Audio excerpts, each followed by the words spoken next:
உறவுகளுக்கு அன்பான வணக்கங்கள். சென்னை உயர்நீதிமன்றம் 21/3/2023 வாசுதேவன் அட் ராஜேந்திரன் vs குணசேகரன் என்ற வழக்கில் தீர்ப்பளிச்சிருக்காங்க. இதில் என்ன சொல்லியிருக்காங்கன்னா, ஒரு செட்டில்மெண்ட் ஆவணத்தை சார் பதிவாளர் அலுவலகத்தில் பதிவு செய்யப்பட்டு விட்டாலே அது உண்மையான ஆவணமாக தான் அனுமானிக்கணும் என்று evidence act section 114 sub clause ஈல சொல்லப்பட்டிருக்கு அப்படின்னு சொல்லியிருக்காங்க.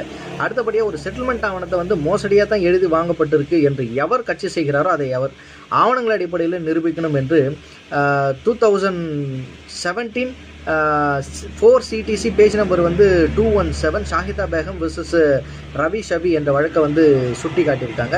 அடுத்தபடியாக ஒரு கணவன் தன் மனைவி பெயரில் பினாமி பரிவர்த்தனை அடிப்படையில் தான் ஒரு சொத்தை வாங்கியிருக்காரு என்று எவர் கட்சி செய்கிறாரோ அதை அவரே ஆவணங்கள் அடிப்படையில் நிரூபிக்கணும் என்று சொல்லி 2012 1MLJ page number 32 மாவீர் சந்த்கரானா vs Yashoda and others என்ற வழக்கை சுட்டி காட்டியிருக்காங்க. ஆவணம் இல்லாமல் பொய்யா ஒரு வழக்கை தாக்கல்